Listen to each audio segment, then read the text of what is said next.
Does anyone know the floor price of those books? 600? Higher. How much? It's 1,000.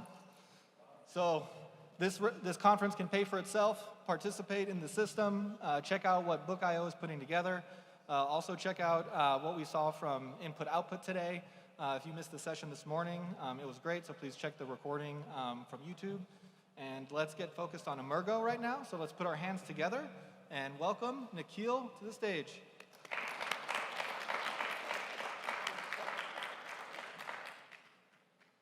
All right. Sorry, I didn't bring enough balls to juggle. So. No. Thank you very much. Yeah, thank you. Thanks, Alonso. Good morning, everyone. So,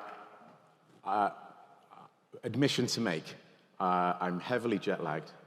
My third time in the US, my first time in Colorado, I've been supping the local beer like it's on a drip. And a combination of those things means that I'm a bit dusty.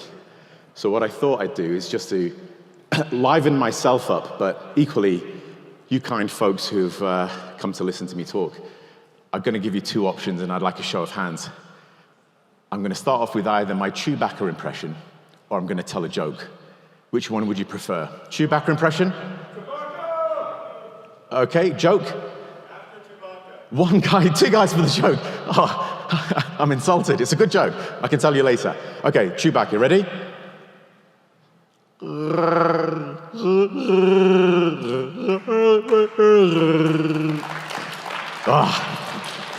I feel better already.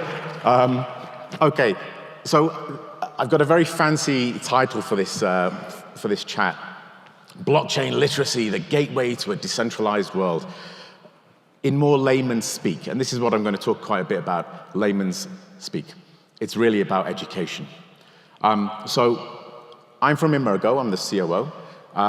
EMURGO, for those who are maybe not aware, is really here to facilitate commercial adoption of Cardano.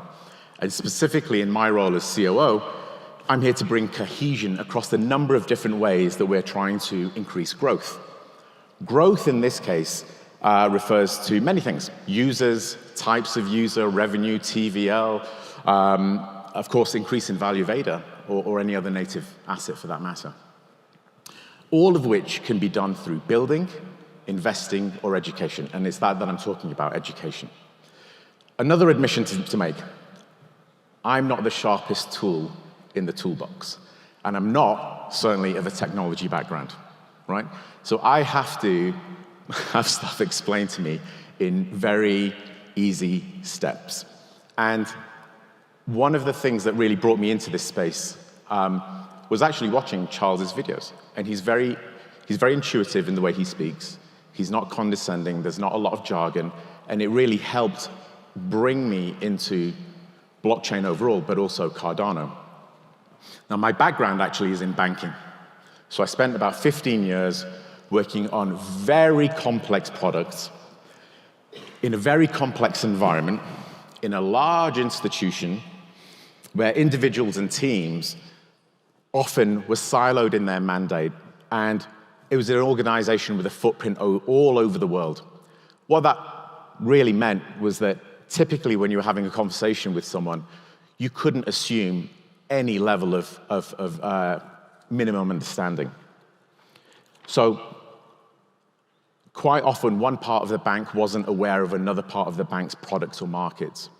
We were having conversations with regulators where our product was more complex and ahead of what they could do to regulate against that product. So typically, the regulator was trying to adopt a square peg, round hole approach in how they dealt with what we were doing. If you worked on structuring trades or portfolios, as I did, the tax, the legal, the accounting, the regulation, all of this was extremely technical in nature.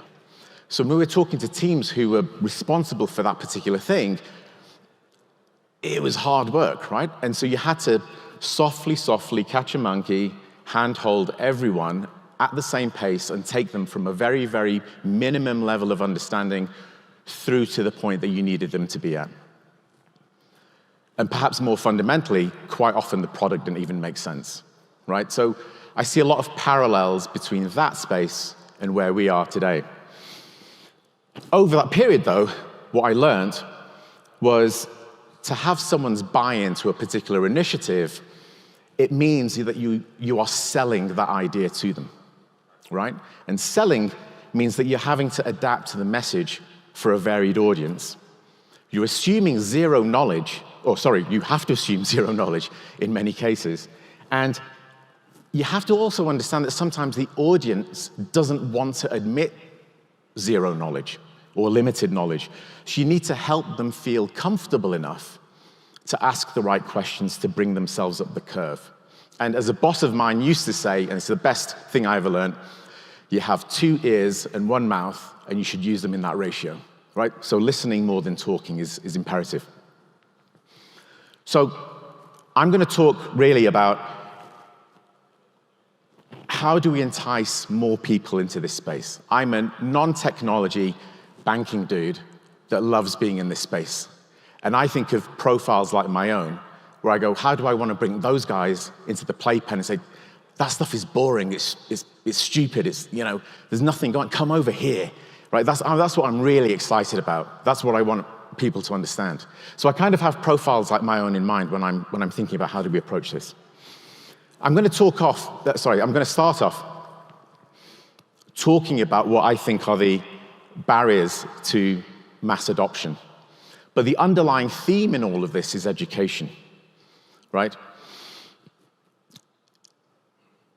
Then I'm going to talk about, okay, what's the direction of travel and where do we make a start in all of this? Now, I don't want to suggest that EMURGO has cracked it, right? We are having a go, as everyone else is in this space, and we are very receptive and open to ideas. And of course, it's not incumbent on us in isolation to solve for this very big gap, right? Of how do we bring awareness up the curve? How do we educate people on the opportunity, and how does it work, and what's the application? So we need to work together to solve for this. And a lot of the speeches yesterday, including the panel sessions with Fred and Charles, Fred's own session, touched on this, right? Bringing everyone together on the journey of awareness. Excuse me. Dry mouth.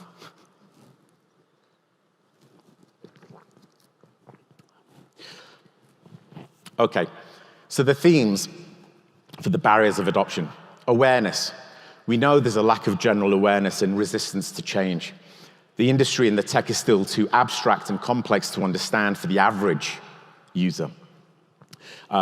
Most users still don't know the universal value proposition of blockchain and Web3. Crypto is still associated with speculation and risky trading, right? There are scattered resources online, and this is clearly touching on the education point. So how do you get to understand blockchain and crypto? Many people are just resistant to change. So they may have an understanding, but then there's still apathy. So how do you solve for apathy, right? That's a hard one, right? Our favorite, regulation, right? So governments are coming up the curve, in some cases, not all, right? To understand what does blockchain mean? What does the crypto associated with public blockchain mean? And again, in some cases, there is apathy, right? To actually come further up the curve. Clearly, we're here in the US, so I'll talk about it briefly. It's taking a bit of a stricter approach, shall we say, to how they want to engage with blockchain and crypto. And it's in direct contrast to Asia, where we're based in Singapore, or indeed Europe, where I grew up. And that creates an unlevel playing field, which might, well, probably will, distort competition, which ultimately creates disadvantage for the end user. Regulatory uncertainty forces companies to neglect certain markets and demographics, and it also causes huge costs for companies to comply with shifting regulations due to lack of clarity. And what this boils down to is essentially regulators throwing the baby out with the bathwater because they're taking a bit of a ham-fisted approach to regulation. So here, Fred, Cardano Foundation are doing a wicked job, like really impressive at how they try and engage regulators around the world. I'm not saying it's incumbent on all of us, because we can't all knock on the door of a regulator and start, preaching, but what can we do to support Cardano Foundation, or indeed IO and EMURGO and others in this play? Technical. So I'm talking about myself here, really, right? There is a lack of user-friendly interfaces and applications, right? Applications are still clunky.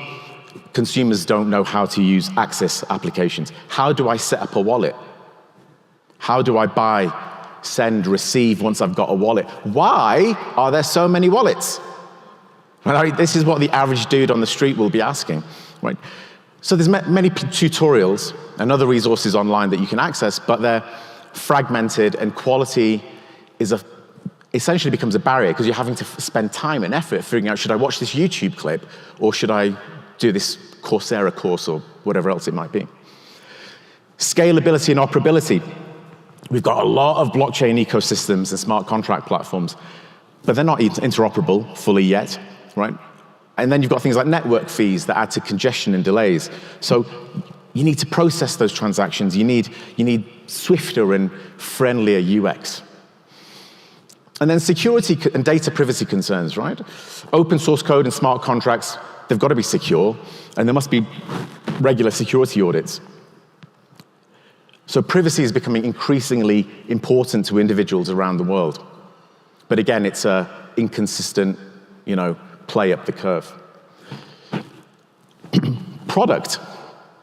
So a lot of people talk about, where's the killer app? Where's the killer app, right? What's that one thing where the penny's going to drop in everyone's head and there's a ha-ha, eureka moment where people go, I get it. This is Web3, this is crypto, this is blockchain, I'm all in. Right? We're still waiting for it. Is it going to be one? Is it going to be many? We don't know, but that's a blocker. And then unreliable education, products, and resources. So lack of quality assessment, lack of universities offering formal education in this space, and really we're still relying on independent learning. So this is the crux of it. Across all of those things, education is key. So what can we do about it? I think we've got to start off by saying very cleanly and openly, what can blockchain solve for? What can blockchain not solve for? We shouldn't be peddling it like it's a cure for everything, because it's not. And so we should be open and transparent, because that's going to build trust and credibility in this space. Overall, we need educational initiatives to engage with public and private sector and the general public. We need proactive engagement with government bodies and regulators to foster awareness of how Web3 can facilitate and create new business and help the economy. We need to help them generate more friendly regulations and policies to support industry growth. And again, it comes back to building trust and credibility in this space.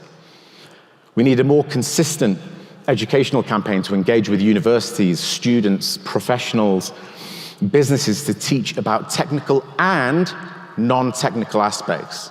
So I come back to the point, it's absolutely, we need technical folks who understand how to do the technology. But we equally need non-technology folks who understand, I got it, this is the application, and now I've got a thing that can help me solve for a particular problem statement. Broadly, we need partnerships with governments, academia, private sector, and I think we do need to encourage regulators to create more sandboxes where you're allowed to come and play and do things and break things and probably breach certain boundaries, right? But that's all part of the learning curve. On a technology point, though, we need more cooperation amongst industry players. We need support to fund exceptional builders and help them build product and bring products to market and integrate with businesses and create a real impact so that we can onboard millions of users and give them an entry point into Web3 space overall. I've got a real bee in my bonnet about jargon and crypto slang. We talk about community, we talk about bringing people into this space, and then we just hammer them with jargon and slang, which just makes it exoteric. It's not accessible. So we've got to lose that. I found this thing, the Book of Jargon. Not sure if anyone else has seen it. About 72 pages long. 72 pages of jargon, right? Seems a bit heavy. I suspect it's going to get longer as we go forward over the next couple of years. It shouldn't. It should get smaller. And then you've got this, of course, terms that we're probably familiar with, right? But I'm not a big fan of it, is what I'm saying. We've got to lose it. Okay, so here, some headlines. Awesome. PwC reckons blockchain jobs could add almost $2 trillion to the global economy and bring 40 million jobs around the world. McKinsey, Web3, and blockchain is one of the top trends to watch along with generative AI. LinkedIn said that blockchain, inverted commas, is one of the most in-demand hard skills. And the total number of LinkedIn members working in blockchain increased by 76% year on year. That's exciting. The current learning options for blockchain education, there's a bit of a problem here, and this is what we're trying to fix. And again, I'm not suggesting that EMURGO's cracked it, but we're having a go. The problems are access, be it location or time, affordability, accreditation. So you can learn stuff for intellectual curiosity, but how are you going to demonstrate that to a potential employer or just to friends? You know, say, hey, look, I've done this. The market's not yet evolved, right? So that means that you see fragmentation across different providers. They can vary in content, they vary in credibility. And again, getting some way of validating your knowledge is a bit tricky. So where are we making a start? So historically, EMURGO Academy has focused on tech content for tech folks, right? If you go and look at our courses, you'll still see on our website, actually, that they are predominantly Cardano developer courses, they're courses in Haskell, Plutus, and so forth. But coming to my earlier points, that's not enough, because we need to go and sell non-technical content to non-technical folks. So we're going to try changing things up, and you'll see this happening over the next few months. So this is a bit of a heads up on new things that we're trying going forward. We've trained and certified over 2,500 graduates in blockchain to date, and we've partnered with something like 20 global learning institutions. But we're going to increase that. We want to increase that. So we're moving to content that shows application. Applies to technology folks, equally applies to non-technology folks. Right? How can you use this technology to do something, not just how does the technology work? We are, of course, going for an audience profile that expands from technology folks to non-technology folks. I think, but again, I'm very vocal on this point. We've got to chase people like me, who are not that smart and don't know technology, right? And lastly, accessibility. So we've had criticisms in the past about, hey, EMURGO, you're one of the founding entities, right? Thank you. Why do we have to pay for your course? I'll tell you actually why we charge for our courses. So to give you an example, one of our, probably our most in-depth Cardano course is 240 hours long, and it takes a year to get through. But you come out the back end of it, a full-on functioning Cardano developer. That takes effort on our part, right? So it's quality of content. And yep, IO, CF, they have content as well, but is it that level of detail? Not necessarily. Right? But we're listening, right? So we're doing stuff about this. So I'm going to put this up for a few seconds. What we're rolling out is a Cardano Haskell developer course. Scan this. You get to sign up for a MOOC. Again, I don't like jargon, but I found out the other day, MOOC stands for Massive Online Open Course. I probably got it wrong. It's probably something else. But something like that. So essentially, it's a free course. It still follows our format, which is online. It's live. This is how we differentiate ourselves. We have We have live tutors, and you're on a course with your cohort, which means that you can ask questions to the tutor live. You can talk to your cohort, ask them what their opinion is on something live. It's a 7-week course. You can go through that absolutely free. We're rolling this out shortly, so you'll get waitlisted for this once you come to this to the website from that QR code.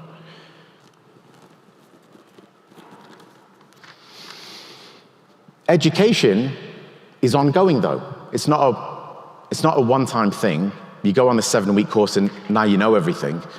It's not that at all. It's an ongoing thing. So we have a social content platform called Cardano Spot. If you're not familiar with it, it's a thing we started building about a year ago.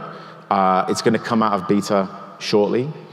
It's a social network for the Cardano community. So it contains curated content on the latest developments within the ecosystem.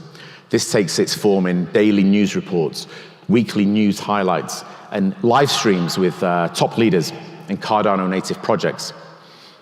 If anyone's not going to Cardano Summit, don't worry, because we're going to live stream it, and you can look at it through Cardano Spot. It serves as a community hub. It's a place where global Cardano community shares ideas, resources, strategies, and experience. It helps the community to understand the future of Cardano. And at the same time, projects get holistic feedback from Cardano Spot users. So this is another form of education. You're getting to see and hear who else is out there in the ecosystem, what are they doing. It's a way to engage. It's a form of education. So I'm going to leave this up for a few seconds. If you're not already subscribed, please scan the QR code. You'll get a subscription to Cardano Spot. You'll get those daily feeds, those weekly highlights.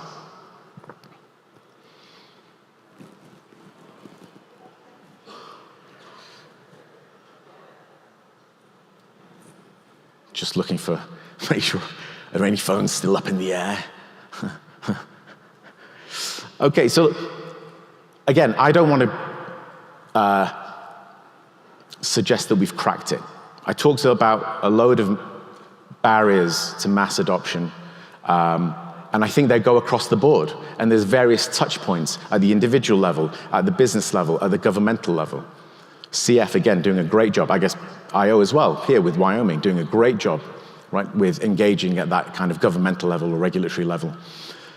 But what can we do at an individual level or at an enterprise level? Food for thought.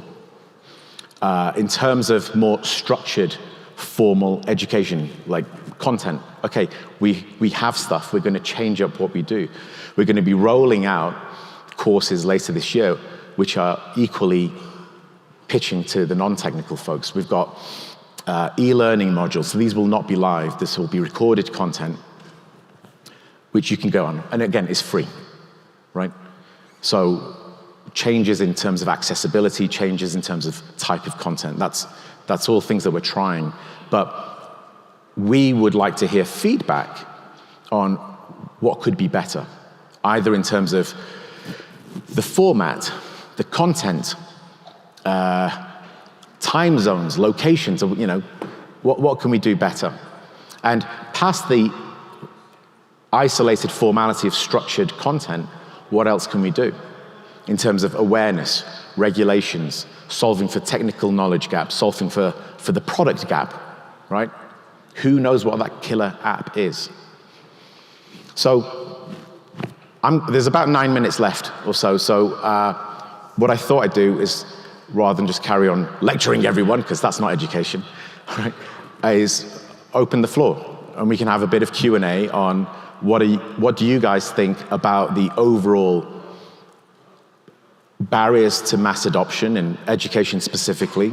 What do you guys think about, not so much EMURGO's offering in the past, because I've just, you know, said that we're trying to tackle some of that, but what are your guys' views on how we're going to tackle some of the gaps that we've had in the past, based on what I've said? And I'm happy to hear your feedback, right? And I'd rather do it here face to face than, you know, wait for something to come across online.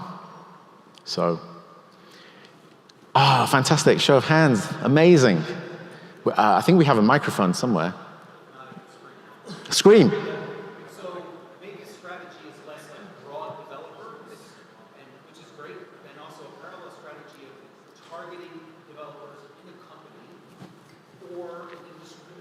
So let's Yep. get all developers in telecom Yep. and say this is a telecom developer-focused course. So thoughts on really cracking the enterprise developer market? Did everyone hear that, or shall I repeat it? I'll repeat it anyway. So the comment was thoughts on tackling a particular industry and developers in that space rather than generic technical content. Did I capture it correctly? Okay. Yeah, absolutely. So not just with our education offering, but across the board, this is a thing that we're wrestling with now. So do we just go and build stuff and then in a kind of, what's the Kevin Costner film? Build it and they will come, right? In that kind of approach. Or do we think about, well, okay, should we go and look at a particular industry and what is stuff that they need to do? And is there a problem or that blockchain can solve? Or indeed, is there an opportunity that blockchain can help get over the line? And yeah, we're doing stuff like on the POC side, right? So we're going to work with various companies along, and Cardano Foundation are helping us with this. And from there, that's a nice segue to, well, we can help build this POC for you, but now you want your own in-house team. And to your example, telecoms, if we had one in that space, we go, sure. So help us understand what type of problem you have. What is the existing awareness, be it Web 2 or indeed Web 3? One question we've had just coming to that is, should we be throwing out education on Web 2? Because typically at the moment, you're looking at a profile that's mid-career, right? So someone who's already been working for whatever, 5, 10 years perhaps, and wants to make the jump into blockchain. But what if we went back to like university level? So there you've got, or earlier on indeed, right? We've got folks who don't necessarily have the technical capability in the traditional Web 2 space. Should we offer that up? But yeah, absolutely. So I guess in summary, I absolutely agree with you. The question for us would be, well, which industry should we start with, right? But this is where, if you think about, so EMURGO's offering, right? We have a fintech offering, we have a social content offering, we have an education offering, we have the venture side which invests. Right? So how can we use those touch points to figure out the question like, which industry shall we start with? But I totally agree with you. Please. I guess one of the reinforcement of some of your direction, and I think the focus on the non-technical side is really key, because from the technical side, languages like Aiken, HTS, simplifying engagement with hassle, then the education level is reduced, and the non-technical side, I think, is where the focus really is. And I think, in terms of jargon, I think it was sometimes a bit of confusion around education and blockchain, and some of the things that maybe we're considering is actually the terminology applied blockchain. Yeah. And like mathematics and applied mathematics are two different things, and I think the focus on non-tech or applied blockchain is spot on. And then contextualizing it, as Gary said, I think is awesome. And then the other side is like generative AI helping with the technical side as well. And yeah, the focus on applying it. Yeah, but I also think that terminology about it's applied blockchain as opposed to blockchain is all stuff. Yeah. Okay, lovely, thank you. So, for those who didn't hear, everything I said was correct. No, just thank you very much. That was an endorsement of the putting focus on the non-technical side of things. Yeah.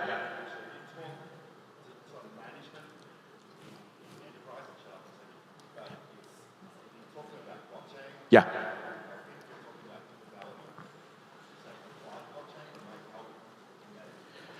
Okay, so thank you. I'll stress that point. So on the non-technical side, using the correct language to get enterprise buy-in. And I completely agree with you. So prior to EMURGO, I worked in a startup trying to solve for trade finance issues, and we were trying to peddle blockchain. Actually, in this case, it was Hyperledger, so that's a different discussion. But we would go out to clients or prospective clients and talk about blockchain, and their eyes would glaze over.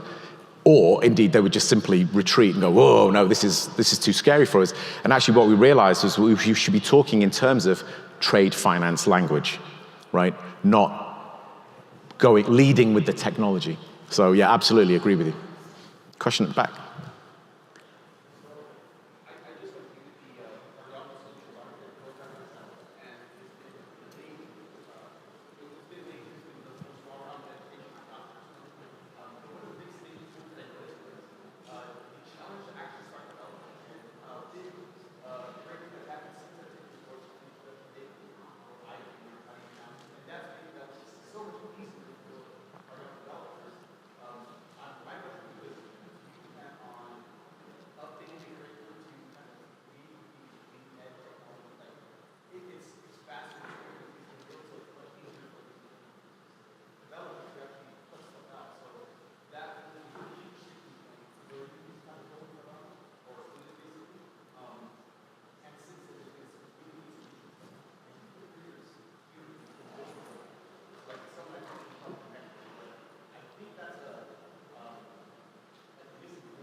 Let me play back, so I wasn't sure if I heard it correctly. So I think the point here was you've done the Cardano Solutions Architect, you enjoyed it, but are we thinking about including content that allows to build quicker? Oh, I see. Okay. So basically just bringing our content to be more in line with what's going on right now.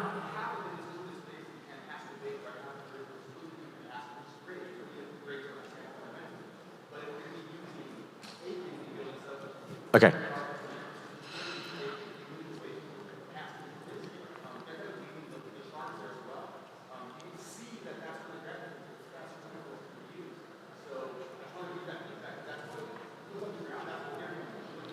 Okay. So, okay, lovely. Thank you for that feedback. And if you don't mind, if I can just grab you afterwards to... Yeah, sure. Fantastic. So, again, I'm going to kind of play it back, but basically keeping our content relevant, right? And with as new things come out which are quicker and faster to help develop on, should our content include that? Absolutely, totally, 100%.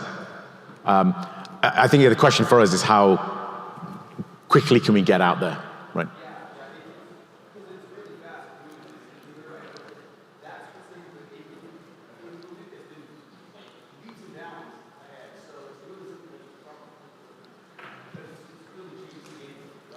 Okay, cool, thank you for that. I'll come and grab you outside as well if you don't mind.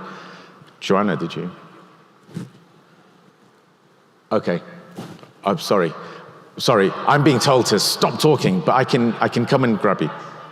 Last question, go ahead. I would like to see more content education that's directed to empower women in understanding the blockchain in this industry, because it's not enough of this in this education system of blockchain specifically to understand it, so more women will be involved.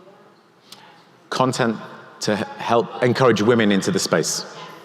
Yeah, awesome. I mean, absolutely. It comes back to the point of the audience, right? So I totally agree. And gentleman in the red top, I'll come and grab you in a second if that's okay. All right, lovely. Hey, listen, I really appreciated that. I thank you for the feedback and the questions. Sir in the red top, I'll come and find you in a second. Thank you very much for your time. Really enjoyed it. Hope to chat with you later in the day. Thank you.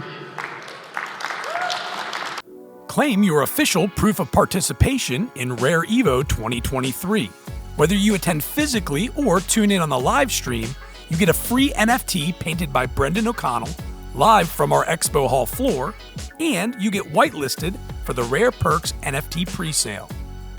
By claiming, you will be entered into a giveaway of multiple rewards, including the original one-of-one physical painting by Brendan, along with exclusive access and opportunities for Rare Evo 2024, including but not limited to free general admission and VIP passes, a 10x10 booth, workshop space, and more.